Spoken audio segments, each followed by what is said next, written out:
Multiscale adaptive stretch, or MAS, can also be used to stretch narrowband images. Here we have an H-alpha image and an oxygen 3 image, and we're going to use them to create an HOO palette. The first step is to compose the color image, assigning the H-alpha to the red channel and the oxygen 3 to the green and the blue. This generates a new color image. We'll call it HOO. Since the color isn't calibrated, to properly visualize it, we need to unlink the RGB channels in STF before applying AutoStretch. The image doesn't show particularly strong gradients, so the first thing we're going to do is calibrate the color with SPCC. First, we check the Narrowband Filters Mode box. The default filter wavelengths are those of the HOO palette, so we only need to change the bandwidths.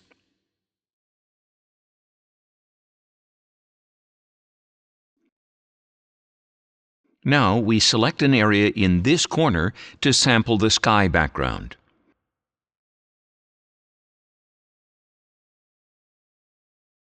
And finally, we set the white reference to photon flux. This ensures that the nebular emissions retain the same relative intensities as observed in the sky.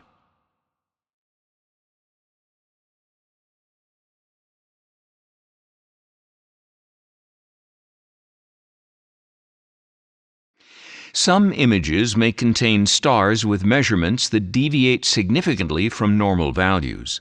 These outliers won't affect the color measurements at all, but to see the graph clearly, we'll need to zoom in with a cursor. In this type of palette, the blue to green ratio is always 1 because both color channels contain the same image. Now that we've calibrated the color, we can open the STF, link the RGB channels, and stretch again.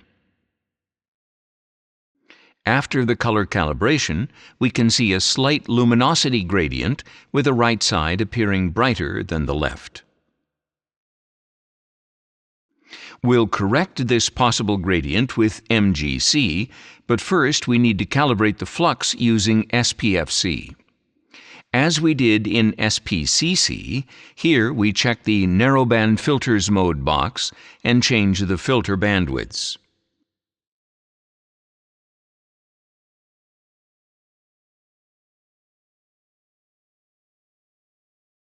Now we go to MGC. Here we assign the H-alpha filter to the red channel and oxygen 3 to both the green and the blue.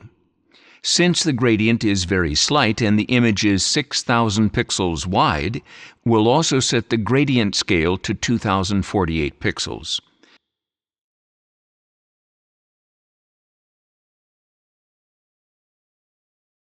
We keep the Show Gradient Model box checked and apply the process.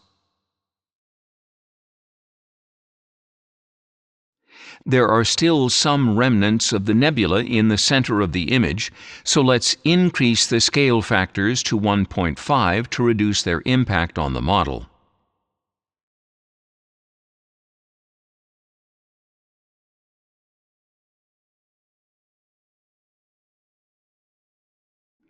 Now we can disable the Show Gradient Model option, reapply the process, and see the effect of the correction.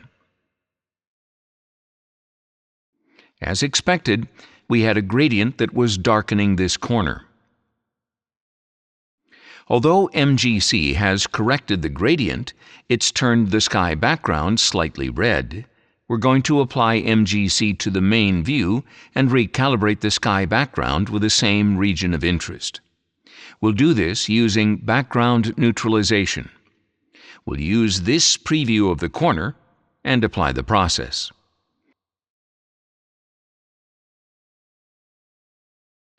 Now that we have the color calibrated on the linear image, we can delinearize it using MAS. Let's enable the real-time preview. We'll use the same region as the background reference in MAS. The result is a little brighter because the median isn't calculated from the entire image, but from the corner region only. The default target background of 0.15 works well, but we're going to increase the aggressiveness for more contrast in the nebula. In this case, it's best to disable the color saturation option because narrowband images naturally have a high degree of color saturation.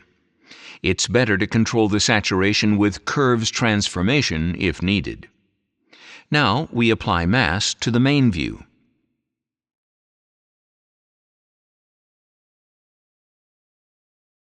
As you can see, mass tries to preserve the star profiles while also providing a good level of contrast in the nebular structures.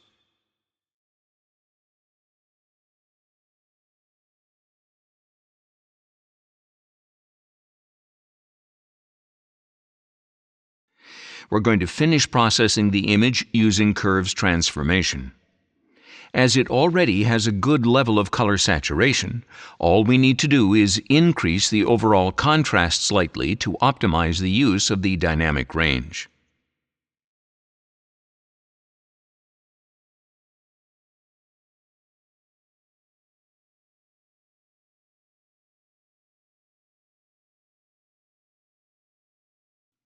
We apply the process to the main view, and here we have the final HOO image.